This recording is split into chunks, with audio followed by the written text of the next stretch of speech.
Boa noite a todos. Sejam todos bem-vindos, né? Seja nós encarnados e desencarnados, as pessoas que nos assistem na nossa página. Primeiramente, gosto de dar alguns recados.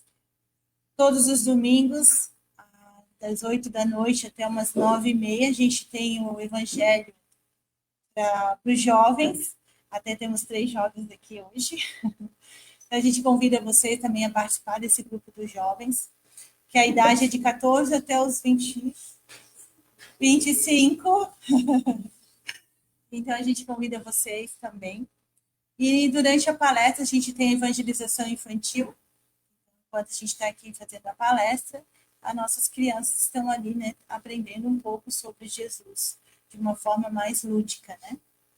E todas as quartas-feiras, a partir das 7 horas da noite até 15 para as 8, a gente está estudando o EST. Então, a gente convida você para vir estudar conosco também, né? Que estudar é muito importante.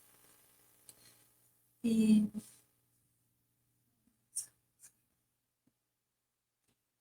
Oi? Não, hoje não, né, Aninha? Ela não sabia, Aninha. Ela não sabia. Na próxima, senão elas não vêm nosso jovem. Então, eu vou fazer uma leitura aqui aleatória, né? Mas na próxima linha vai comigo aqui. No item 33 diz o seguinte: todos precisam de amor, ricos ou pobres, cultos ou incultos. O amor é o alimento da alma. Você já notou quanto amor tem recebido? A própria alimentação que lhe chega à mesa não é um ato de amor? O amor liga você aos outros, alimenta a sua alegria, dá sentido à sua existência. Expanda o amor. Negá-lo é como deixar de dar a roupa protetora a quem tiraria do frio. Não retenha para si. Ame com força. Você está no caminho da felicidade. O amor é a energia de Deus atuando em nós, para nós e entre nós. E que nós realmente possamos ter o amor, né? O amor, ele é em ação. O amor nos transforma. Então, vamos agora se conectar com o nosso Criador, com a espiritualidade, com o Mestre Jesus, nosso irmão maior, agradecendo a oportunidade de hoje, que possamos sentir as energias salutares desse ambiente, nos amparando naquilo que necessitamos, sentindo a presença do nosso Mestre Jesus no nosso coração, para que nós possamos sair daqui e ouvir essa palestra da melhor forma, para o nosso aprendizado da nossa vida, da nossa jornada. Que nós possamos compreender a lei do amor, o amor de Jesus por nós, e desse Deus tão amoroso, que prepara tudo com carinho para nós. Que esse palestrante de hoje possa ser intuído e amparado, para trazer para nós o conhecimento, para que cada um de nós possa ser tocado e sair daqui melhores do que adentramos. E assim, então, damos início à expositiva desta noite, confiantes em Deus, em Jesus e na espiritualidade amiga que aqui se encontra. Então, hoje a palavra é contigo, Murilo, seja bem-vindo à nossa casa, também um pouquinho sua.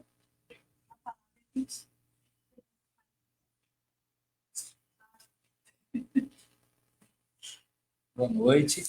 Boa noite. Gente, eu esperava ver a casa cheia de espíritos desencarnados. Vocês estão de parabéns. Um dia de frio. Muito bom mesmo a gente poder estar aqui. Agradeço o convite da casa.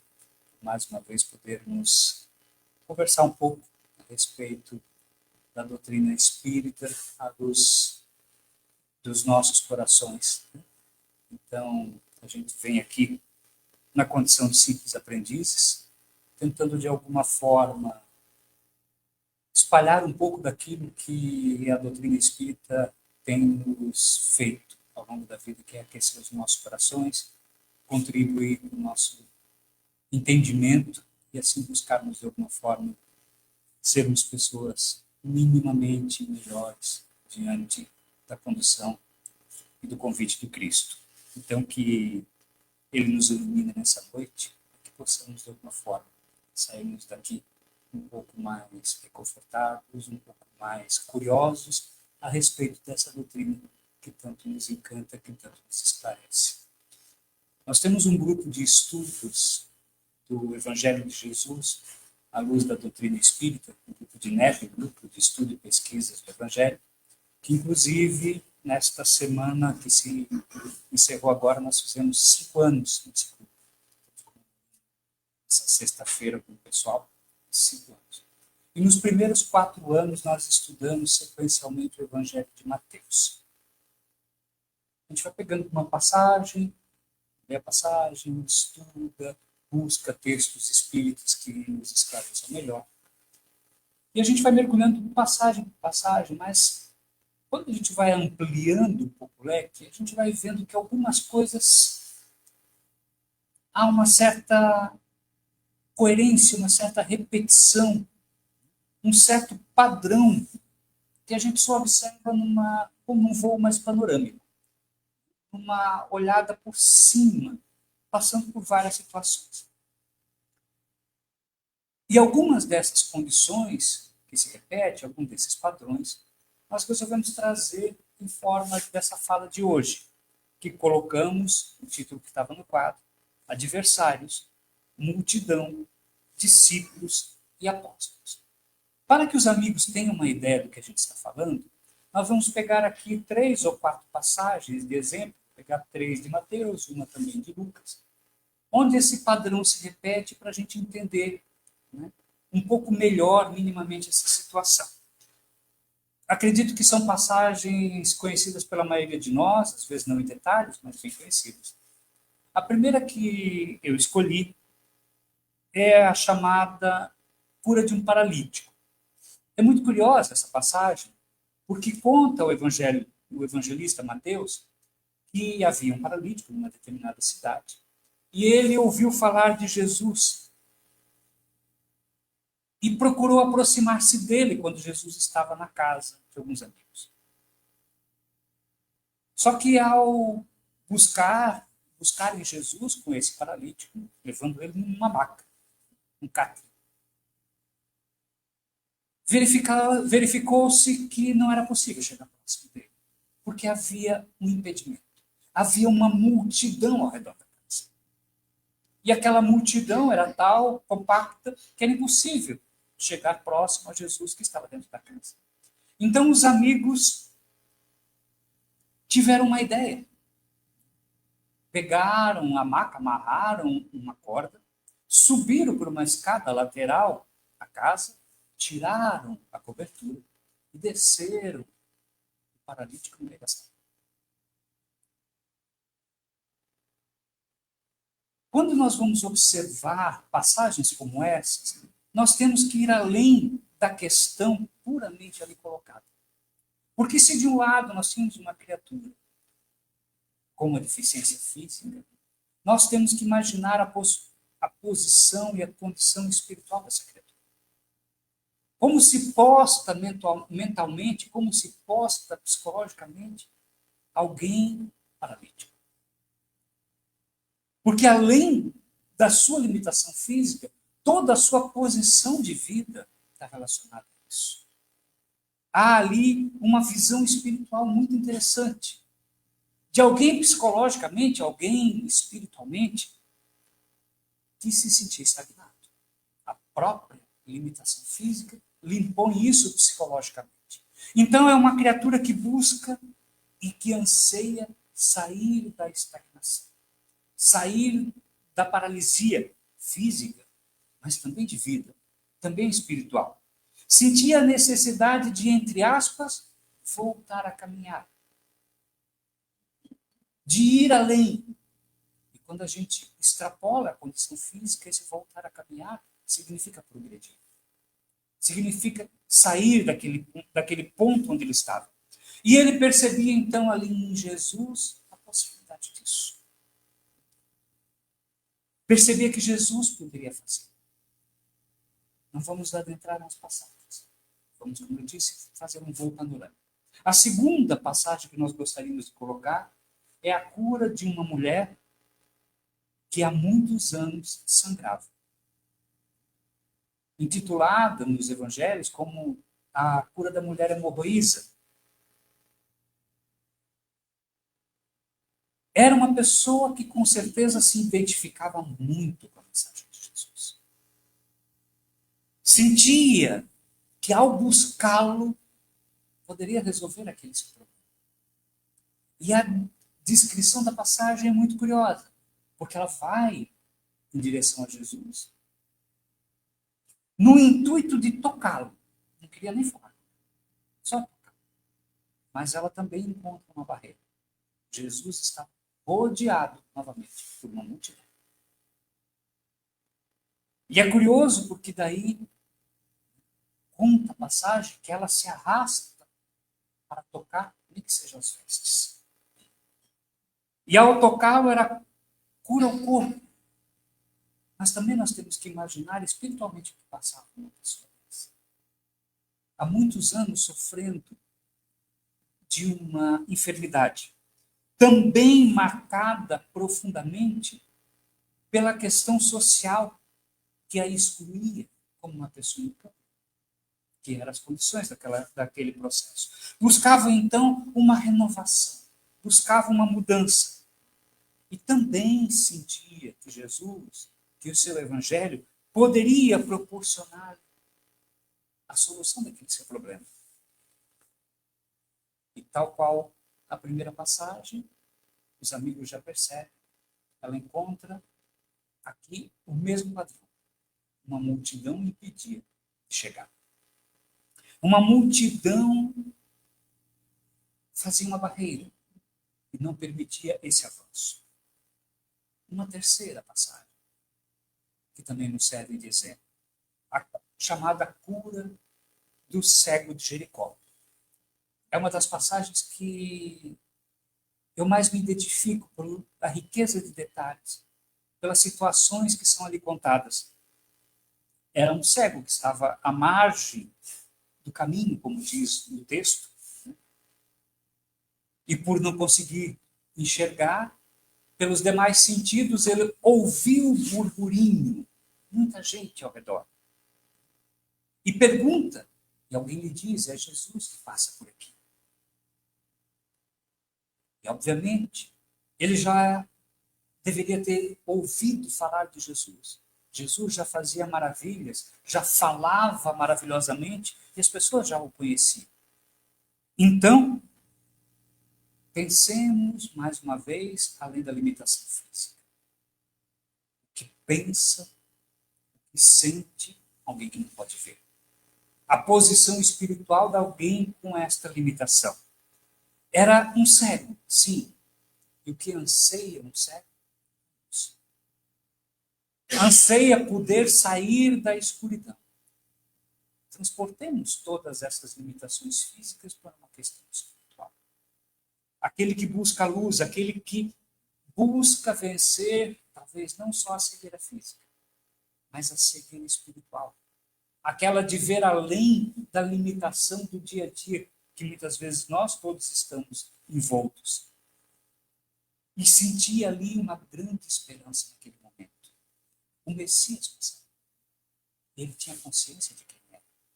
Porque ele, ao ouvir dizer que era Jesus, ele brada, ele grita: Senhor, filho de Davi, tem misericórdia. Mas quando ele começa a gritar, a multidão, novamente a multidão, que estava ao redor de Jesus, disse: cala-te. Você está se incomodando. O mestre tem outras coisas para fazer. Mas quanto mais a multidão pedia para ele parar, mais ele gritava. Ao ponto de que Jesus não apenas ouve, como manda chamar. Ele se aproxima de Jesus e há ali um diálogo com poucas frases, que para nós é muito marcante. Porque Jesus, ao tê-lo próximo, pergunta: o que queres que eu te faça? E a resposta de Bartimeu, o cego, é talvez a resposta mais inteligente, mais profunda, e que nos toca profundamente, porque ele diz apenas: Senhor, que eu veja. Por que mais profunda? Porque talvez seja essa a melhor oração que nós possamos fazer a Jesus. A gente pede tantas coisas, mas quantas vezes a gente tem coragem de pedir para que a gente possa ver? Para que a gente possa enxergar aquilo que está diante dos nossos olhos e a gente, por incapacidade espiritual, não é capaz de enxergar a solução das nossas dificuldades. As limitações que nós não podemos ver em nós mesmos. Então, muitas vezes, a maneira mais corajosa de chegar a Jesus é pedir unicamente que a gente possa ver. E Bartimeu pede isso. Não há nada mais importante. Então, mais uma vez, nós temos uma alma que ansiava por mudanças. Encontra Jesus. Mas antes da solução, tem a barreira da multidão que ali está. Eu disse que nós ficamos 4 anos estudando o Evangelho de Mateus. E a gente vai ver esse padrão de algumas criaturas buscando Jesus e tendo a dificuldade da multidão. Mas não está só em Mateus esse padrão. Começamos agora o Evangelho de Lucas. E a gente vai ver em Lucas situações muito semelhantes. Há uma passagem muito bonita, muito conhecida para muitos de nós, que é quando um rico chamado Zaqueu descobre que Jesus estava passando pela sua cidade. A cidade, a mesma de Bartimeu, Jericó. Ele, ouvindo de que Jesus passaria por ali, ansiava muito por conhecer. Mas é curioso porque o texto de Lucas diz que Zaqueu era de baixa estatura. Provavelmente ali, na época de Jesus, já começava o politicamente correto. Então não dá para chamar de baixinho. O texto diz de baixa estatura. Interessante. E Zaqueu, então, pensa em buscar conversar com Jesus, mas ele, de baixa estatura, se perde na multidão. E não consegue. E daí tem uma ideia. Sobe numa árvore. Porque de cima da árvore ele teria essa capacidade de ver. Ou seja, mais uma vez aqui, uma criatura com alguma vontade de buscar a Jesus. Busca, encontra a multidão como barreira, encontra uma saída, uma forma de buscar. Então, Zaqueu não desiste, porque ansiava, no fundo do coração, encontrar a Jesus. Sobe na árvore. E ao subir da árvore, não só ele vê a Jesus, como Jesus o vê. E daí tem uma frase linda. Jesus diz: Zaqueu, desce depressa, porque me convém visitar-te hoje. Zaqueu, feliz da vida, desce. Conta o Evangelho que vai, prepara um banquete para Jesus e para os seus. Mais uma vez, uma alma que ansiava por encontrar Jesus encontra resistência, como você já percebeu. Esse é o padrão que nós queremos colocar por hoje. São 4 passagens de 4 almas que reconhecem as suas limitações, cada um de um jeito, e que buscam algo mais, buscam algo diferente. Diferente daquela multidão que seguia Jesus, que também buscava, de outra forma. Diferente, talvez, das multidões que ainda hoje buscam Jesus. Porque, se nós observarmos, muitas vezes vamos encontrar as casas religiosas abarrotadas de pessoas, de multidões buscando Jesus. Mas esses 4, como exemplo, não mediram esforços, não mediram, inclusive, sacrifícios para alcançar o seu intento. E assim, cura, renovação, a mudança de vida. E aqui nós observamos 2 padrões.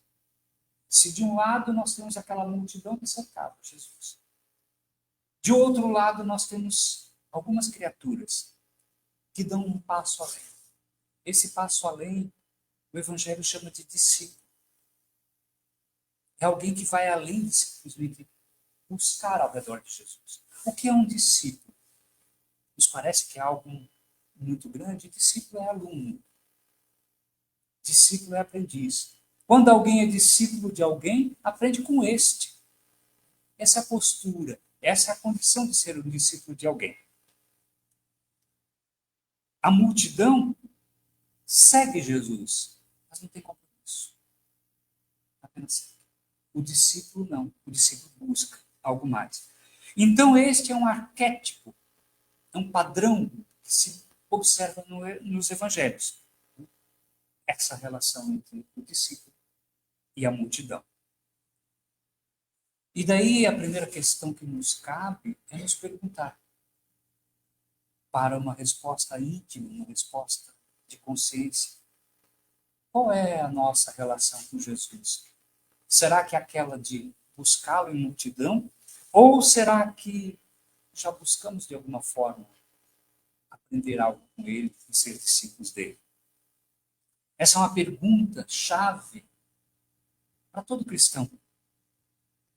A quem quer de nós que se proponha a seguir Jesus. Nós queremos ser aprendizes, nós queremos ser alunos, ou nos basta estar na multidão? Aqueles da multidão que ali estavam, não sabemos sequer o nome. Mas estes foram registrados.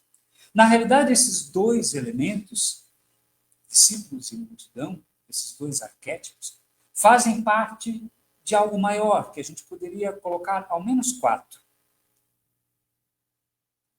De um lado, nos primeiros, o que chamaríamos de adversários. Alguns colocam como indiferentes. Temos a multidão, temos os discípulos, e no outro extremo teríamos os apóstolos, que são aqueles que se dedicam exclusivamente à causa. Aqueles que já colocam a vida à disposição. Nós que estamos aqui num dia frio,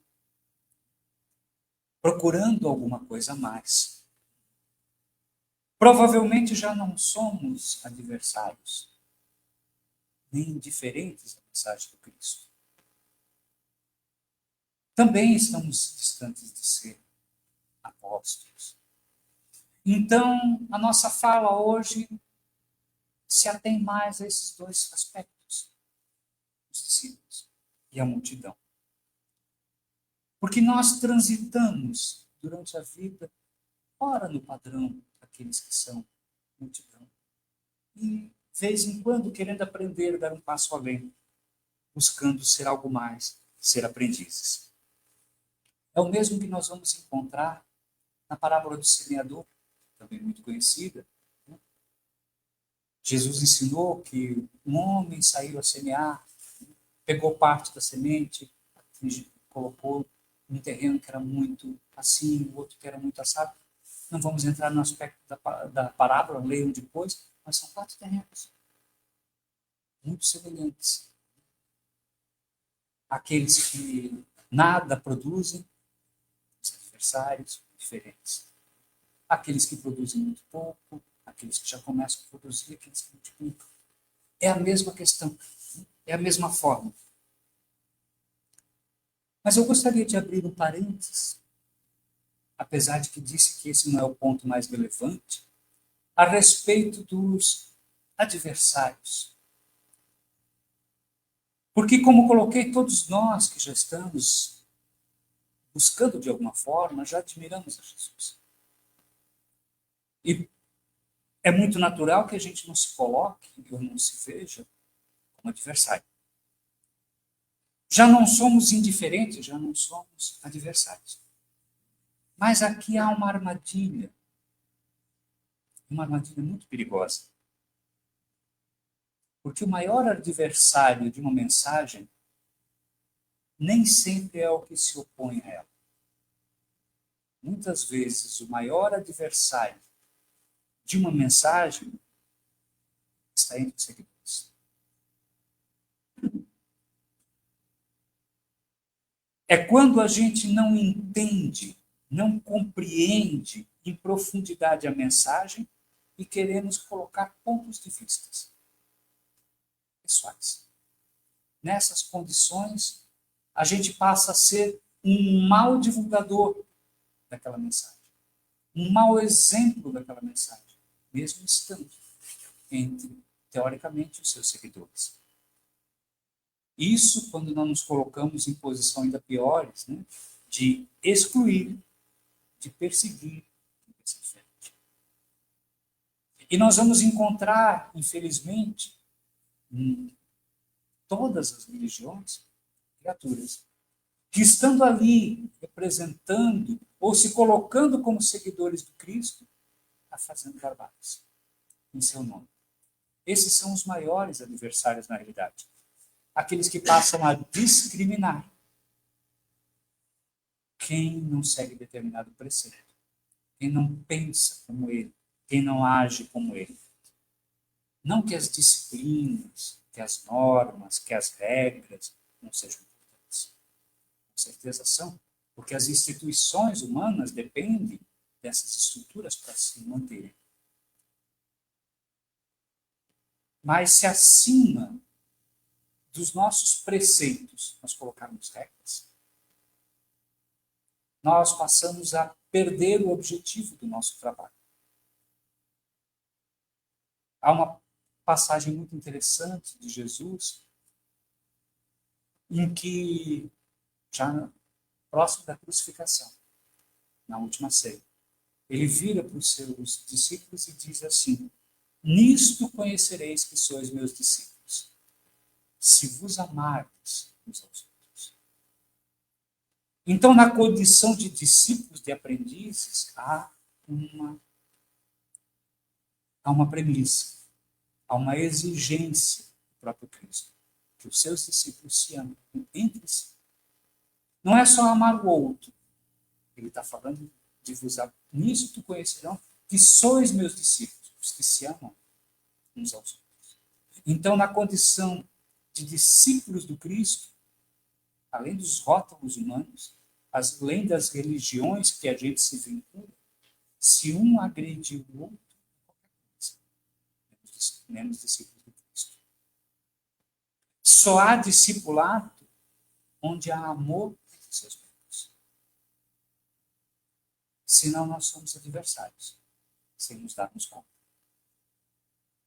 Quantas vezes a gente ouve, é assim que são os seguidores de Jesus? Então,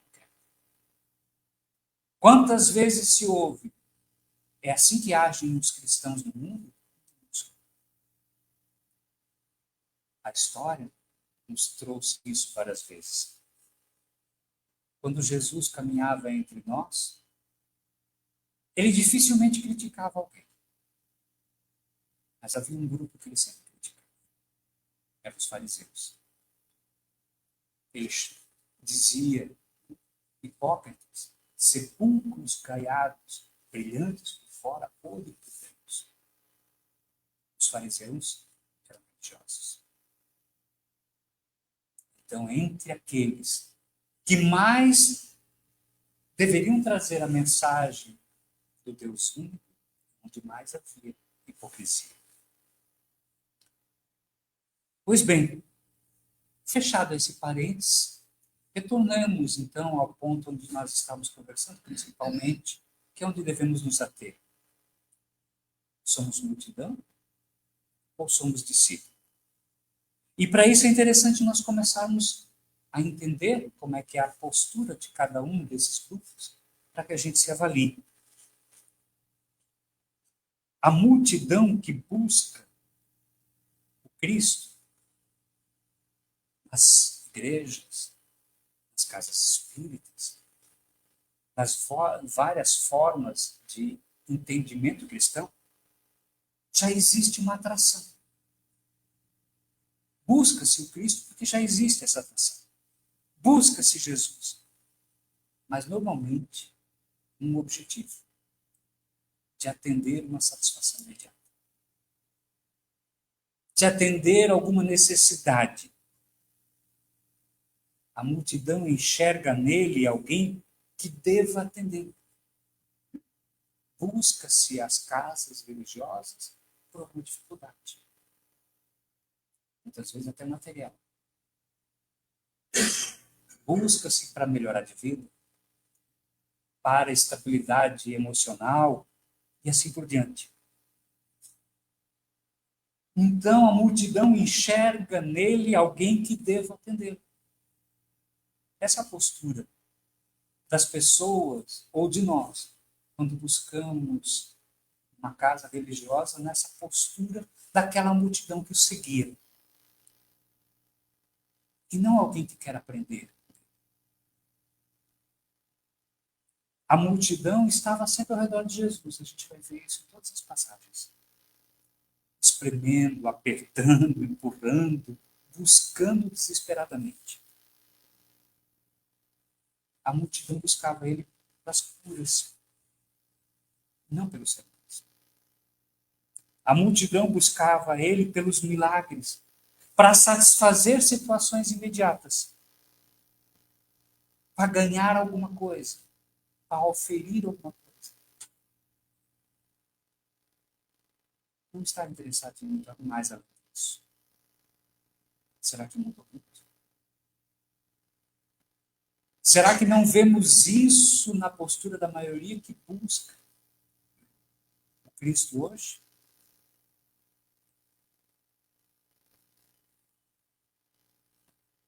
É aquela postura de que eu faço o que todo mundo faz.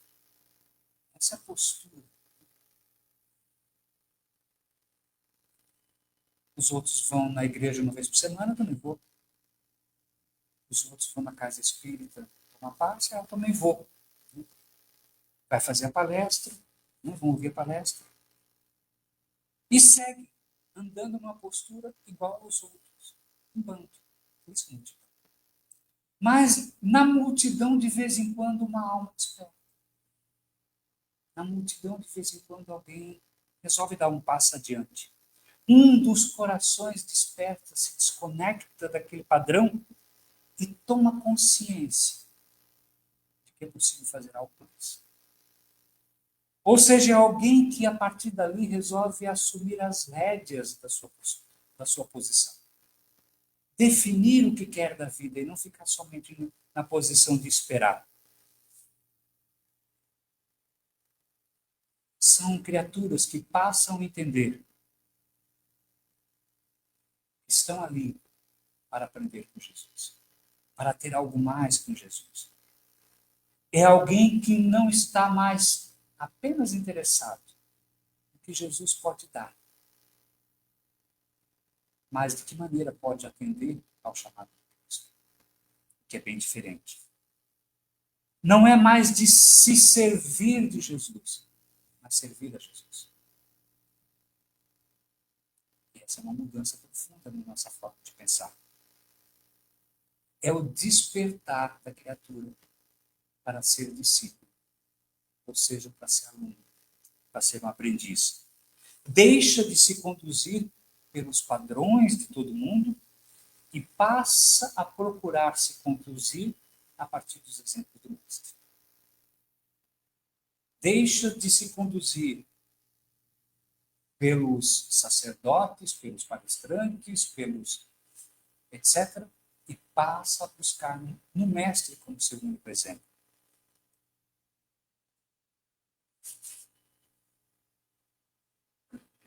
Já podemos, então, aqui identificar, portanto, esses dois comportamentos muito claros na maioria de nós. Esses dois arquétipos. A multidão que busca e o discípulo que começa a se oferecer ao trabalho e a servir. é uma identificação de um processo. Nós começamos lá, naquele movimento de multidão. Mas aí é que está o curioso.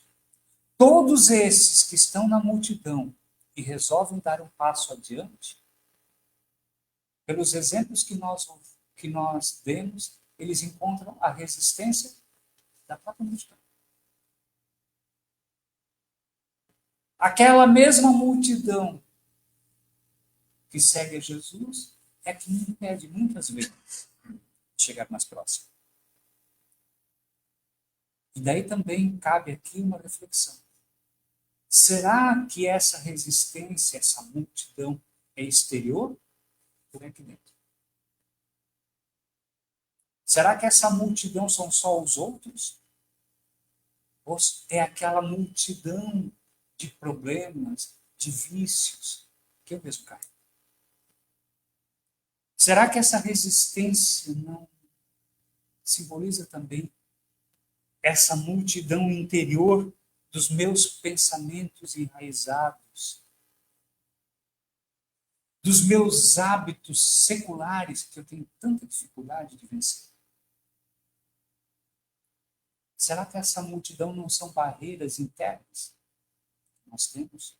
Esta talvez não seja a maior barreira a ser vencida?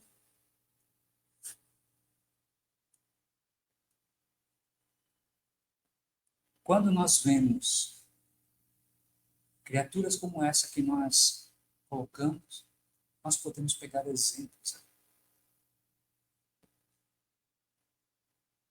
Se nós não precisamos combater as deficiências e dificuldades que nós temos, tal como o cego, que quer ver, quer algo mais, então ele quer vencer a sua cegueira, tal qual o cego.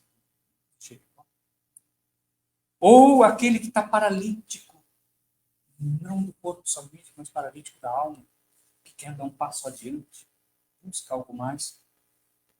Ou a mulher hemorroísa, desperdiçando ali energia vital, buscando agora servir de uma forma mais oportuna. Ou o Zaqueu, nas nossas situações de baixa estatura espiritual. Então, apesar de todas essas dificuldades, todos estes buscaram um passo adiante. E ao procurarem esse passo adiante, encontraram a condição de fazer algo melhor. O discípulo, meus amigos, ele reconhece Jesus como seu modelo, como seu filho. Essa é a diferença. Não é alguém simplesmente do qual nós prestamos homenagens em forma de rituais. Não é simplesmente alguém que nós vamos louvar, é claro que se vai louvar.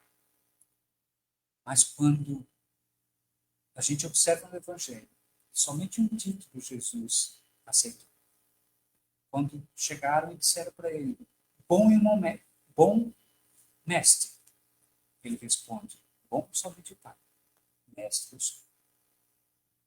O único título que ele aceitou. Mestre, um bom mestre, é um professor. Então, o que muitas vezes nós não enxergamos em Jesus é o principal.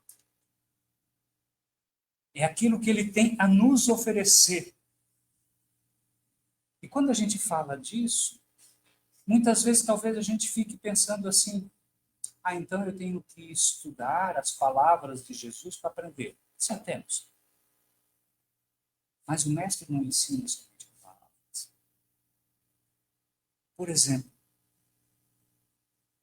mesmo que a gente não tenha estudado profundamente o Evangelho, mas todos nós conhecemos várias passagens do Evangelho.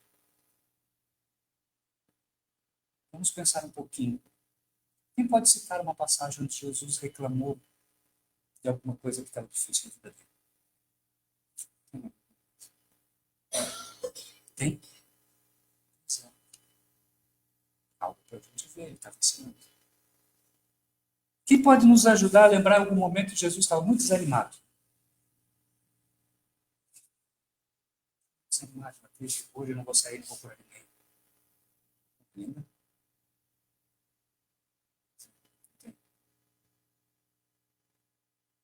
Algum momento que ele negou auxílio para alguém. Ele pediu, não, você não é merecedor. Alguém que veio pedir auxílio, ele falou, não, você tem que sofrer mais um pouco, né? Karma. Alguém lembra de uma passagem dessa? Não? Lembra aí do fundo? Alguém? Passagem que Jesus não atendeu? Disse que não era momento? Pois é. Então,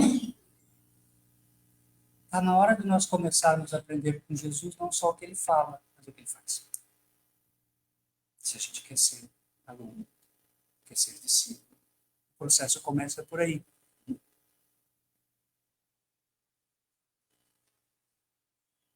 Diante da multidão que teve fome, olha que é multidão. Diante de uma outra multidão, no monte, sedenta de consolo, ele ensinou. E esse é o padrão que Jesus legou para qualquer um que queira segui-lo. Então, diante dos irmãos, que possamos alimentá-los, que possamos amparar, que possamos educar, mas quando a gente fala alimentar, não é só alimentar o corpo, porque às vezes é muito fácil, mas é alimentar a alma. E alimentar a alma precisa de contato, precisa estar junto, precisa do abraço, precisa de disponibilizar tempo. Amparar, sim, não só do frio como hoje, mas amparar o coração. Assim que ele fazia. Educar, sim, mas não educar somente de cultura, porque isso também é fácil. Mas educar os sentimentos, os nossos, os outros. Enfim, como ele diz, que possamos ser luz, porque todos nós somos pequenas luzes.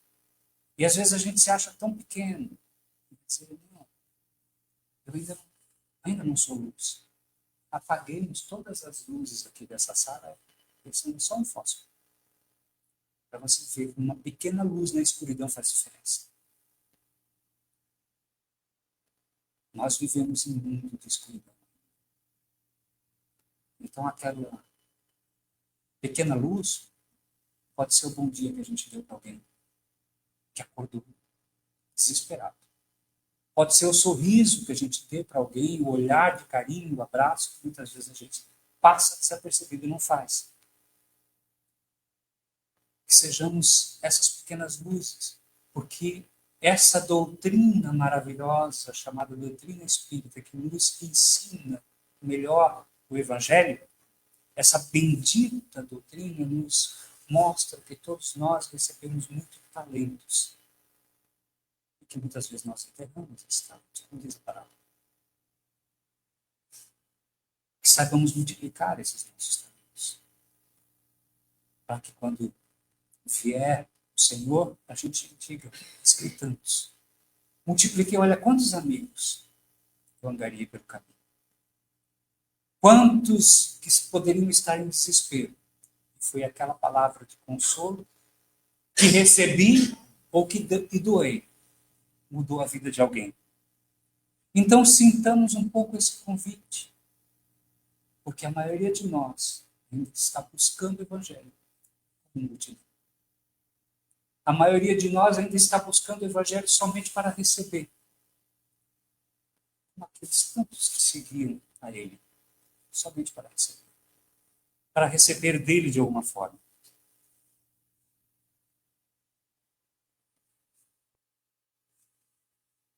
Busquemos sim Jesus como médico. Vamos buscar. Mas não como médico de corpos, mas principalmente como médico de almas.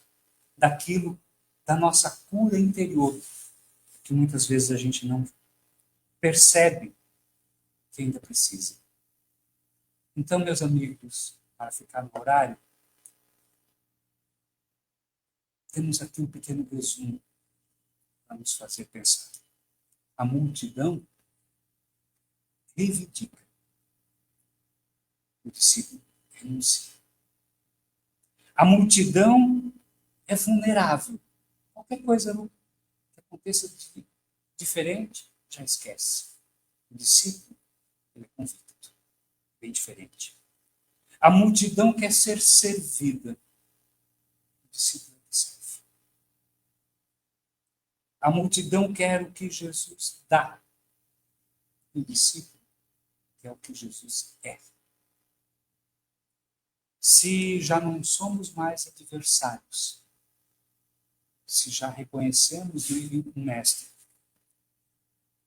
e se ainda não conseguimos ser verdadeiros apóstolos, que possamos, amigos, dele aprender a servir. Obrigado por esse pequeno momento, que de alguma forma possamos trazer para os nossos corações um pouco do ensino dele.